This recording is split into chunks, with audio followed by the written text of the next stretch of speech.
안녕하세요. 극적인 시간의 미스즈입니다. 또 한 주 잘 보내셨을까요? 네, 저는 굉장히 바쁘고 체력 소진이 많은 일들을 하면서 보냈습니다. 각자 생업에 대해서 어느 정도의 만족감을 가지고 계실까요? 저는 기본적으로 이전에 비하면 참 좋은 일을 하고 있다라고 생각은 하는데요. 체력 소모가 너무 심해서 한 보름이 넘어가면 진이 나빠집니다. 그래서 이렇게 집에만 오면은 늘어져서 그전에 생각했던 모든 것들을 해 놓지 못하는 거예요. 그러니까 퇴근길에서 저는 꿈 많은 소녀입니다.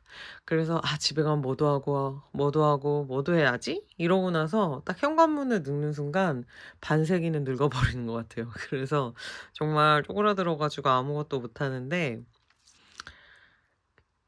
하루가 지나고 또 지나도 뭔가 의욕이 차오르지 않는 것입니다. 그래서 생각을 했지요. '요번 주 희곡을 무엇을 할까?' 되게 생뚱맞은 상상이죠. 그랬을 때 제가 학부 시절에 했던 희곡들을 생각하면서 '나를 의욕에 불타게 했던 희곡이 무엇인가?' 이런 생각을 다시 해 봤지요. 그런 거 있지 않을까요? 내가 뭔가 지금 하는 일에 대해서 어떤 회의가 오거나 힘들 때 내 지난 날을 돌아보면서 '내가 좋아한 게 뭐였지? 나는 뭐 할 때 가장 행복했지?' 뭐 이런 거 많이 돌아보지 않습니까? 그런 거를 생각하면서 돌아보니까 바로 오늘의 희곡은요. 제가 학부 시절에 공연을 할 때 '아 공연을 해야 돼서 무슨 희곡을 할까?' 이렇게 해서 찾은 것이 아니라 우연찮게 이 책을 읽고 '이거는 무대로 만들고 싶다.'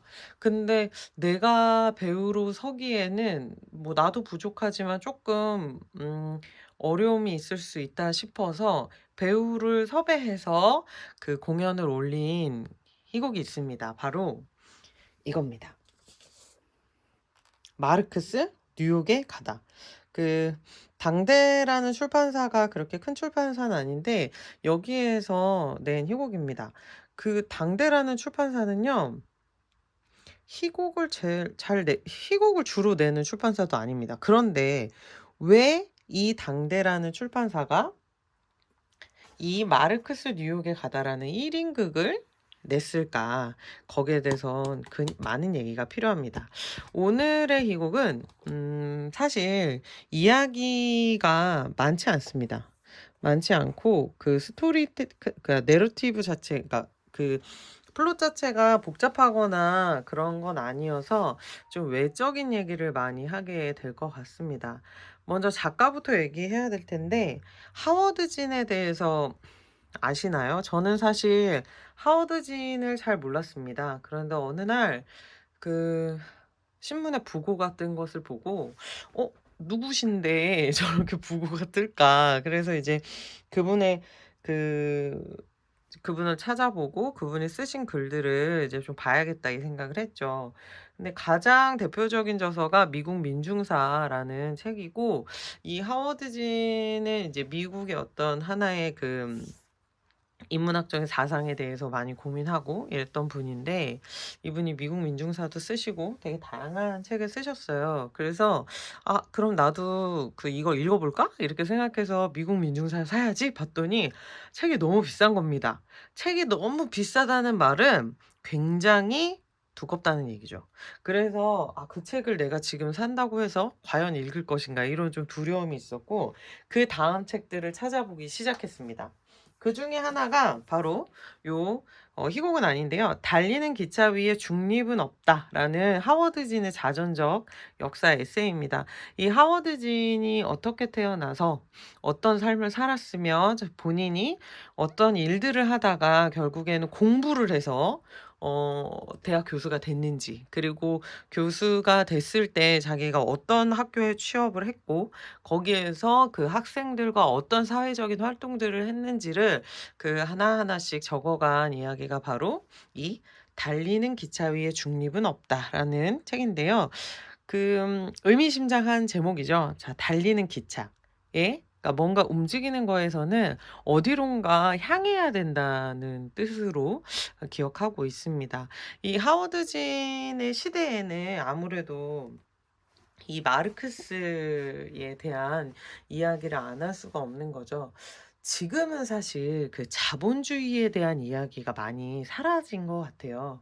그러니까 그 저는 사실 인문학에 대해서 잘 모르지만 그 시장주의에 있어서도 시장이 생겨날 때쯤, 그러니까 시장이라는 것이 없을 때랑 시장이라는 것이 있을 때 그 두 개를 경험한 사람들이, 아, 시장이라는 것은 이런 장단이 있고 이 시장주의가 되면 무슨 문제가 생길 거야. 그러니까 여기서 우린 벗어나야 돼.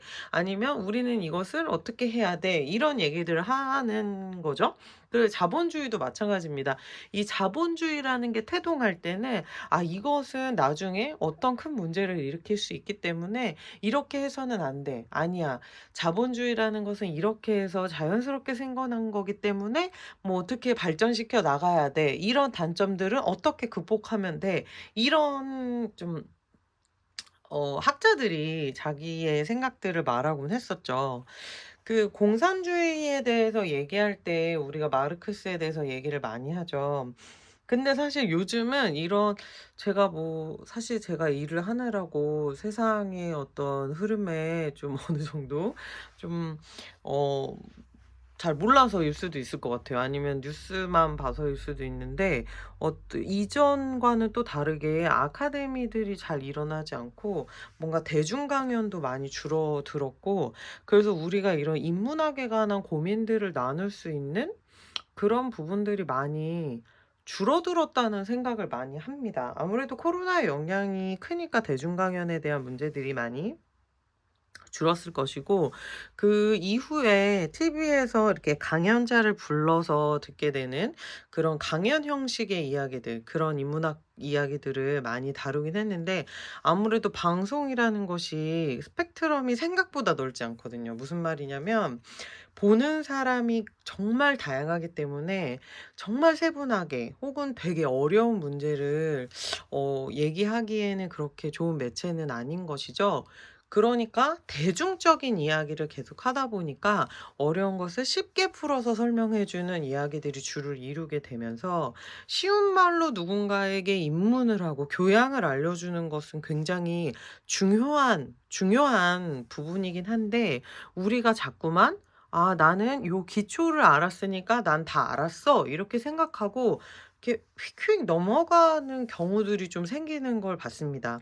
그래서 요즘에 가장 제가 아쉬운 부분 중에 하나는, 저도 희곡의 중간을 서머리해서 안내 드리고 있긴 하지만 드라마 같은 부분들을 드라마 전편을 보는 게 아니라 유튜브에 올라와 있는 편집본을 보고 '아, 내가 드라마 한 편을 봤다.' 이렇게 생각하는 경우들이 있잖아요. 그런 식으로 뭔가 이야기의 밀도들이 많이 깊 얕아지고 있다? 좀 이런 생각이 좀 들 때가 있어요. 이게 꼭 좋은 것이다, 나쁜 것이다 이런 거를 나누기는 좀 어렵지만 이전과는 분명히 다른 흐름이거든요.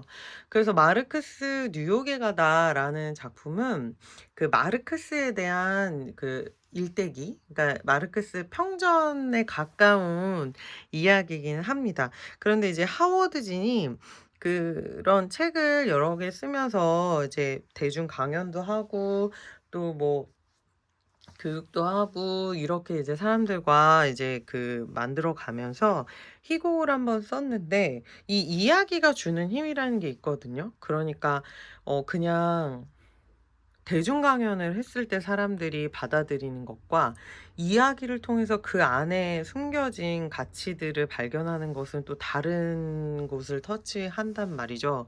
그래서 제가 생각했을 때 그 마르크스에 대해서 얘기하는 거에 있어서, 마르크스에 대해서 공부를 해서 뭐 마르크스는 언제 태어났고 어떤 책을 썼고 어떤 환경이 있었고 그 사람의 전체적인 주제는 뭐였고 이렇게 얘기하는 것도 일부분 필요한데, 마르크스에 대해서 조금 더 다른 각도에서 다양한 이야기를 나누고 싶을 때 이 희곡이 생긴 것이 아닌가 이런 생각을 했습니다.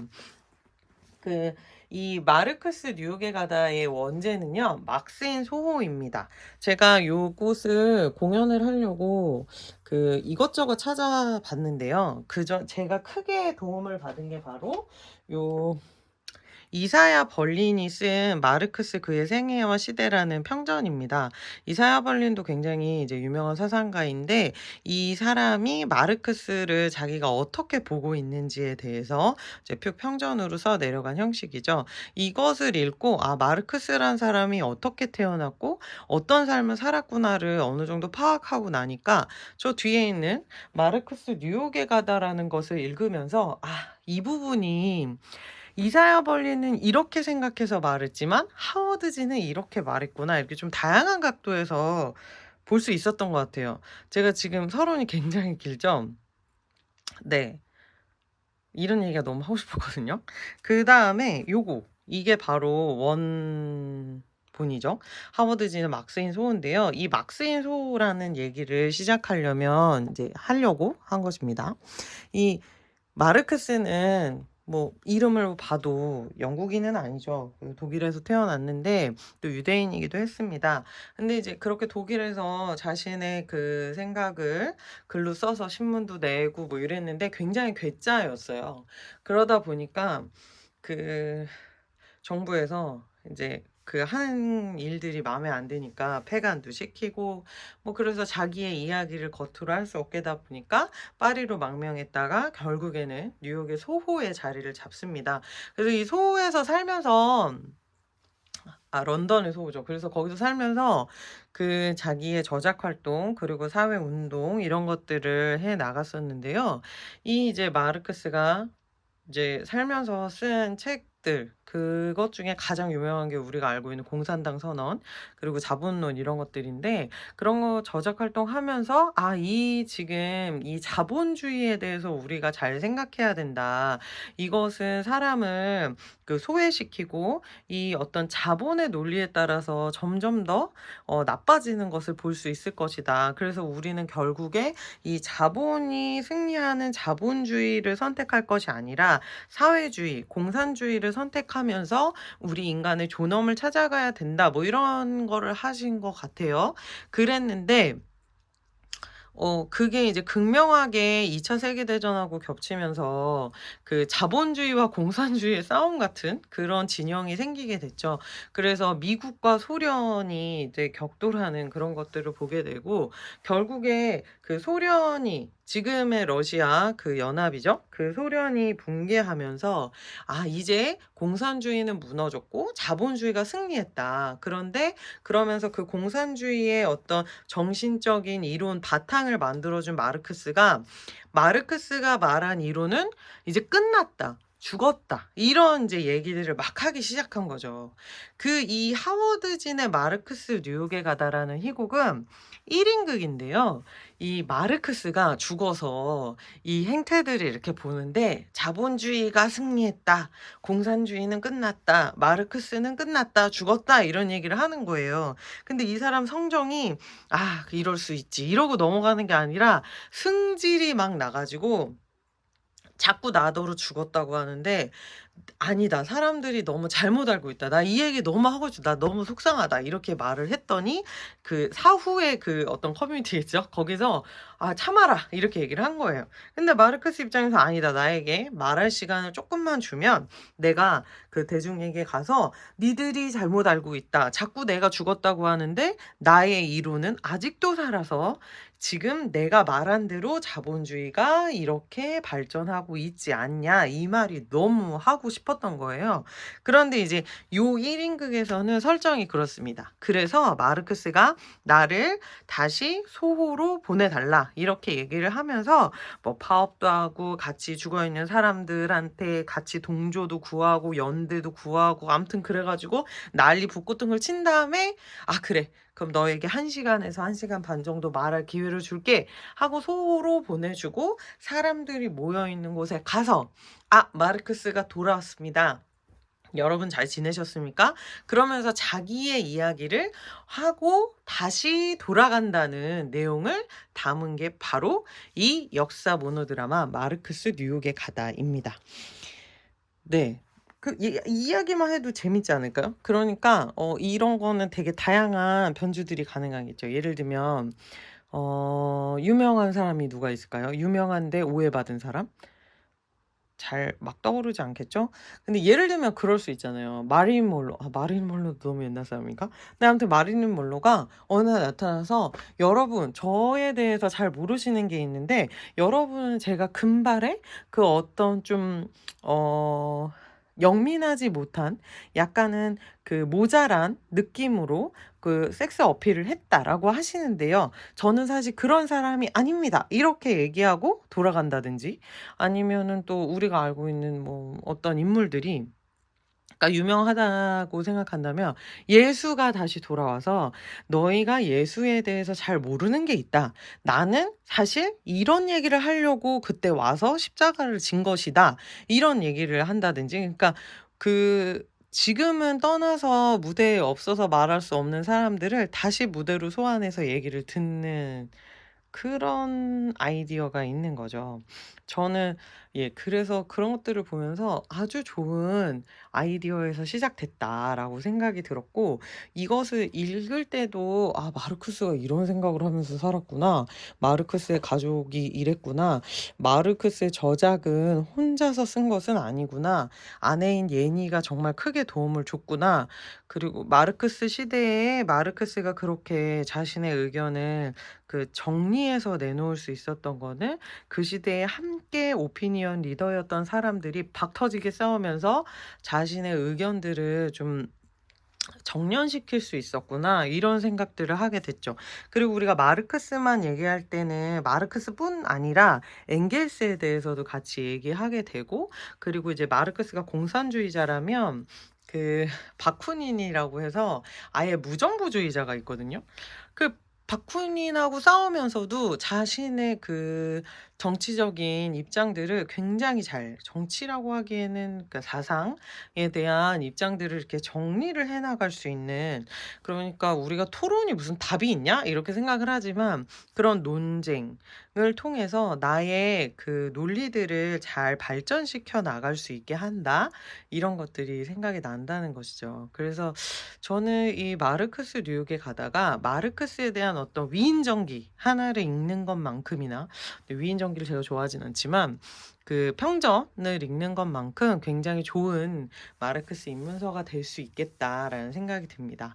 이것은 메타 연극이라고도 말을 하는데요. 그러니까 연극 뒤에 있는 연극이라고 할 수 있겠죠. 그래서 저는 이거를 하는 게 너무 재밌을 거라고 생각했어요. 근데 너무 어려운 것이죠. 그래서 그 좀 배운 사람들이 희곡을 쓸 때 자기들만 알게끔 쓰는 것들이 있어요. 그게 참 알고 보면 재밌는데 모르는 사람은 그냥 답답하고, 그다음에 또 어떤 사람은 '저런 게 있었구나. 나도 찾아서 공부해야지.' 이렇게 생각하는가 하면 '아 난 모르니까 집에 갈랜다.' 이렇게 생각하기도 하고, 그냥 아는 만큼 배워가는 건데, 이 마르커스 뉴욕에 가다도 그냥 희곡을 읽으면서 '아 이 사람이 도대체 뭔데 여기에 등장했지?' 이런 걸 찾아가 본다면 되게 좋은 입문서가 될 수 있다라는 생각이 들어서 이 막스인 소호를 한번 소개를 해 보고 싶었습니다.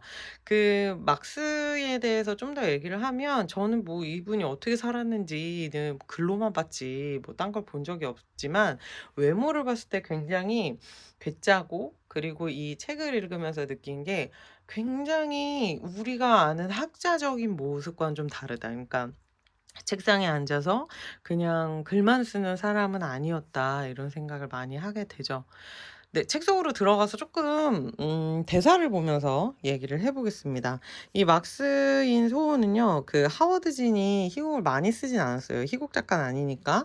근데 이 1 인극이 굉장히 매력 있게 잘 쓰여졌기 때문에 번역을 보면서 얘기하도록 하겠습니다. 여기는요, 이 책에서는 이렇게 머릿말이라든지 부록 같은 걸 많이 넣어 놨어요. 왜냐면 이 희곡을 잘 이해하기 위해서 여기에 좀 미주들처럼 뒤에 도움이 주는 정보들을 많이 넣어 놨죠. 그리고 이 글씨가 좀 큰데 그렇다 보니까 한 사람이 대사를 다 외워 가지고 말하게 되면은 1 시간 반 정도의 분량이 나옵니다. 그때 제가 1 인극이었기 때문에 우리 배우에게 아주 혹독하게 대사를 외우게 시켰는데 그 제가 내가 할 수 없다고 생각하는 것은 뭐 연기도 잘 못하기도 하지만요. 막스라고 하면 중년 남성이잖아요. 그거를 굉장히 20대 여성이 연기하는 게 가능한가라는 생각을 저부터 했던 것 같아요. 그러니까 저도 굉장히 뭔가 갇혀 있었고 그리고 그 생각도 했어요. 여기서 이제 막스가 내가 소호로 보내 달라고 했는데 내가 살던 런던의 소호가 아니라 뉴욕의 소호로 보내 줘서 뉴욕에 가다 이렇게 된 건데 "아유 이 관료들이란." 이렇게 얘기하면서 "행정적인 문제를 일으킨다." 이런 식으로 좀 이렇게 얘기를 하는데 그게 어떤 일종의 사르카즘 같은 풍자 이런 거일 수 있는데 저도 잠깐 생각을 했죠. 내가 배우를 만약 해야 된다면 내가 그래서 여기 와 달라고 했는데 내 몸뚱이를 젊은 여자로 바꿨다." 이렇게 얘기를 하고 '이게 무슨 쓸데없는 짓이지?'라는 생각을 좀 했었던 거죠.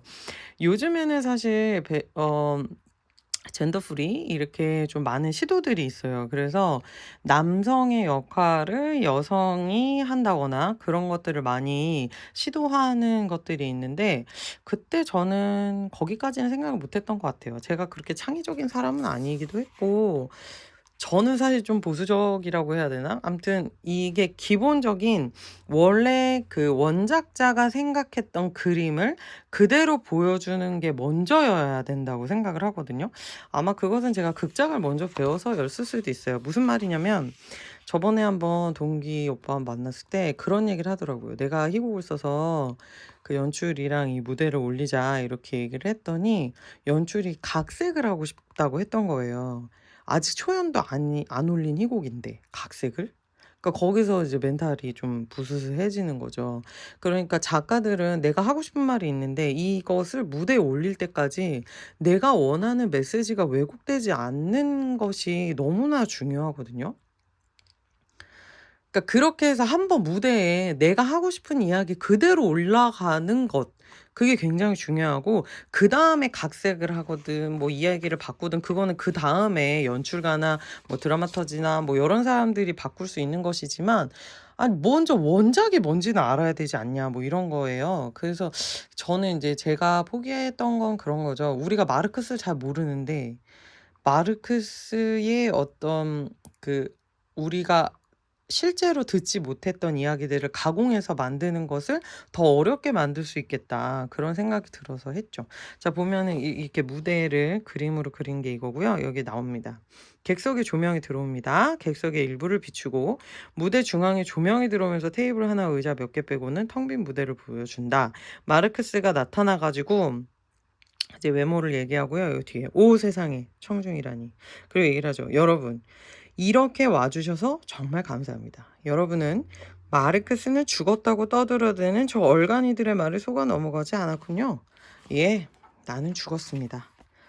그러나 죽지 않았죠. 여러분에게는 이 말이 궤변으로 들리겠지만. 여러분 내가 여기 어떻게 왔는지 궁금하죠? 저도 내가 여기로 돌아오리라고는 전혀 생각지 못했습니다. 저는 소호로 돌아가고 싶었거든요. 내가 런던에서 살았던 소호 말입니다. 그런데 저 정신 나간 관료들 탓에 내가 그만 여기 뉴욕에 있는 소호로 오고 말았군요. 네, 뭐 하지만 뉴욕에도 내려오고 싶었습니다. 그런데 내가 왜 돌아왔을까요? 내 명예를 회복하려고요. 줄곧 여러분의 신문을 읽고 있었습니다. 온통 내 사상은 죽었다고 떠들어대는 말뿐이군요. 하지만 새삼스러울 것도 없죠. 이 어릿광대들은 100년 넘게 이렇게 말해왔으니까. 그런데 여러분은 이상하지 않으세요? 왜 이렇게 내가 죽었다고 거듭 선언할 필요가 있을까요? 그런 얘기를 하면서 본인의 얘기를 쭉 하게 되죠. 이 정도로 길게 얘기를 합니다. 이 긴 얘기하는 동안 마르크스의 이야기들이 있습니다. 말하기 좋아하는 사람들 얘기를 들어보면 저도 말하기 좋아하는 사람인데요. 세워 놓고 무슨 얘기든 해 달라 하고 하나의 화제를 던져 주면요. 1 시간이고 2 시간이고 말하는 사람들이 있습니다. 막스가 그랬죠. 그것에 착안을 해서 하워드 진이 막스에 대해서 우리가 짚어야 될 이야기들을 쫙 늘어놓게 되는데요. 저는 기본적으로 이 마르크스 뉴욕의 가다를 읽으면서 알게 된 것들이, 마르크스는 골방에 앉아서 혼자 글을 쓰는 사람이 아니라 옌이라는 여자를 만나서 사랑하고 결혼하고 이제 아이를 낳고 그 아이를 키워가는 생활을 하면서 아이가 죽고 가난에 빠졌다가 큰 돈이 생기며 흥청망청 쓰기도 하고, 그런 규모 있는 경제를 한 사람은 아닌데, 하여간에 그런 모든 것들을 경험하면서 돈에 대해서, 특히나 그 돈에 대한 수혜도 입어보고 돈이 없어서 겪어보는 고통도 있었고, 그 가운데서 자신의 생각들을 말하기도 하고, 그 다양한 것들이 있었다는 것을 이 곡을 통해서 알게 됐고, 또한 엥겔스가 어떤 도움을 줬으며, 그 사실 이 막스가 그 예니를 사랑한다고 했지만 예니가 아닌 그 집에서 일을 해주던 여성분하고도 문제가 있었거든요. 그런 것들의 어떤 가십거리 같은 거긴 하지만 그런 것도 희곡 안에서 어느 정도 언급이 됩니다. 그리고 이제 우리 사상으로 말했던 뭐 바쿠닌과의 일화들, 그런 것들도 이 안에서 많이 발견할 수 있게 되죠. 그리고 이 사람의 전 대표적인 저서인 자본론이나 공산당 선언에 대해서도 이런 얘기들을 나누게 되는데요. 예니가 이제 여기서 자기도 얘기해요. 자기가 글씨가 너무 악필이어가지고 예니가 정서를 해줬다, 이런 얘기들을 하거든요. 그랬을 때 예니가 이 책을 읽으면서 막스에게 해준 얘기들, 그런 부분들을 얘기했죠. 그러니까 예를 들면 예니는 원래 복잡한 사상을 항상 단순하게 만들려고 했습니다. 나더러 먼저 학자고 그 다음에 혁명가라고 비난했죠. 당신의 지식인 독자들은 잊어버려. 그리고 노동자들에게 말해. 네, 이 말이 뭐냐면, 이 사람이 쓰는 글들은 노동자여 단결하라, 이렇게 글을 써놓고 노동자가 이해하기 어렵게 글을 쓴다는 겁니다. 그러니까 조금 더 대중의 언어로 찾아가서 대중을 설득할 수 있어야 된다고 말하는 그런 얘기들도 들어오죠. 그래서 그런 것들을 보면서, 아, 여기가 이 이야기 자체가 뭐 어느 정도 가공된 것도 있겠죠. 우리가 그 막스의 삶 자체를 우리가 다 아는 것은 아니니까요. 그런데 이제 하워드 진이 본인이 막스의 저서를 읽고 막스에 대한 이야기들을 찾아가면서 발견한 많은 이야기들을 가공을 해서, 아, 이런 이야기들이 대사가 있었을 것 같다, 이런 삶의 일상들이 있었겠지, 그러면서 이 막스에 대한 이야기들을 많이 하면서 마르크스의 주요 메시지들을 이 희곡 안에 녹여내는 작업을 하게 됩니다. 그래서 저는 이런 것들이 참 이야기로서 만나는 것이 되게 필요하다라는 생각이 들었고, 저는 사실 이것을 읽으면서, 아, 나도 이런 희곡을 쓸 기회가 생긴다면, 기회는 제가 만드는 것이긴 하지만 기회가 생긴다면 그 루터에 대한 1인극을 쓰는 것도 좋겠다, 이런 생각을 좀 많이 했었거든요. 그러니까 우리가 종교개혁 시대에 그 마틴 루터 아니고 그 자꾸 루터가 너무 많으니까요. 그 루터에 대해서 얘기를 할 때, 그 종교개혁이라는 것이 정말 한 사람이 뭔가 대단하게 일으켜 세웠느냐, 아니면 시대의 흐름상 그런 물꼬가 터지는 일이 필요했느냐, 뭐 이런 것들을 고민하게 될 때 왜 루터가 그 중심에 있었고 그 많은 일들을 휩싸였어야 됐는지, 그것을 루터의 입을 통해서 들어보는 것도 굉장히 재밌지 않을까라고 생각했는데, 제가 루터를 잘 몰라요. 그래서 루터를 공부할 시간도 없고 사실 그 정도의 머리도 없고, 뭐 아무튼 그래서 뭐 그런 게 자꾸 제 얘기를 하게 되네요. 그래서 이런 거 보세요. 이런 자본주의나 공산당 선언에 대한 얘기들이 많이 있습니다. 그래서 저는 이런 부분들을 얘기하게 되죠. 네. 그래서 저는 뭐 이런 어려운 얘기들을 지금 오늘 하자는 건 아니고요.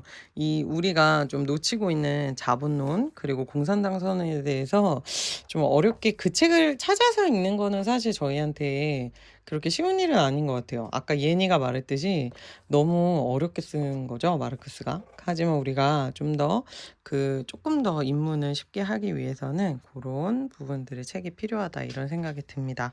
그래서 오늘은 요 마르크스 뉴욕에 가다라는 얘기의 격가지들을 좀 얘기하고 싶었어요. 그래서 이 막스에 대해서 우리가 좀 많이 잊고 있었던 게 아닐까. 사실 제가 지금은 학생들이 어떤 것을 하는지 잘 모르기 때문에, 대학생들이 지금도 모여서 막스의 책을 읽고 어떤 자본론이나 아니면 현대사회 문제에 대해서 고민하는 친구들이 있을 거라고 생각해요. 제가 모를 뿐이겠죠.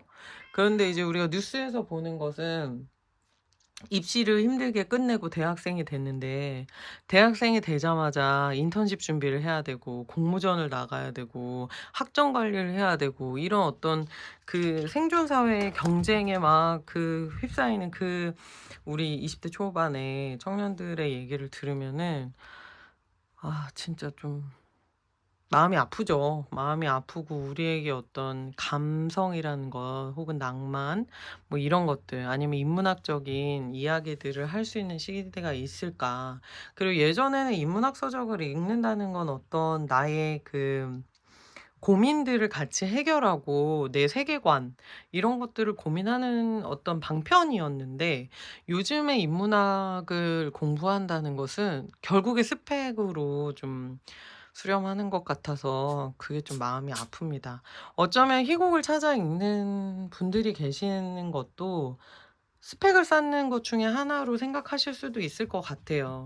근데 그중에 저는 그런 경험이 있거든요. 아주 오래전이긴 하지만, 언어 영역 공부를 할 때 우리가 지문을 읽잖아요. 그래서 문학, 비문학 이렇게 나눠서 읽는데, 뭐 제가 소설을 많이 읽거나 뭐 이런 것은 아니었지만, 문학 부분을 읽을 때 아주 그 발췌된 부분만을 읽고도 뭔가 간질간질한 게 있어서 전문을 찾아본다든지, 거기에 실린 시를 읽으면서 좀 감상에 젖는다든지, 그런 일들을 좀 경험했거든요. 근데 이제 요즘처럼 바쁘다 바쁜 현대 사회에서는 그런 데서 시간을 많이 쓸 수가 없겠죠. 그래서 그런 것들이 좀 씁쓸하기도 하고, 요즘에 책을 많이 못 읽는 저에 대한 어떤 회의가 있기도 해서, 제가 좋아하면서 잘 읽었던, 그리고 무대화를 하기 위해서 노력했던 그런 것들을 생각하면서 이 작품을 한번 꺼내 봤습니다.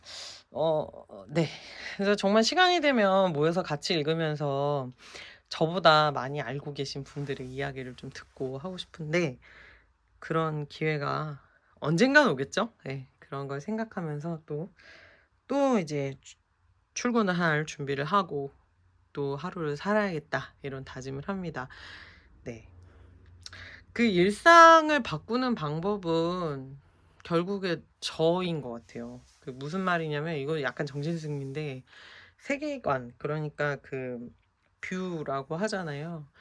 그것을 어떻게 바라보는지, 그 아주 작은 변화가 일어난다면 세상을 좀 다르게 보는 것이겠죠. 그래서 요런 부분들이, 희곡이 주는 이야기의 힘들이 조금씩 우리에게 남아서, 그 한마디씩 한마디씩 그 대사 하나가 나한테 남아서 좀 두드리는 시간들이 있었으면 좋겠습니다. 네. 그 몇 가지 막 떠오르는 희곡들이 있어서 이제 몇 주간 그 희곡들을 얘기할 것 같은데요. 나에게 어떤 울림을 준 희곡들, 이런 것들을 좀 찾아보면서 같이 얘기해 보도록 하겠습니다. 또 한 주 잘 지내시고요. 좋은 이야기로 다시 만났으면 좋겠습니다. 그럼 다음 주에 또 만나요. 안녕.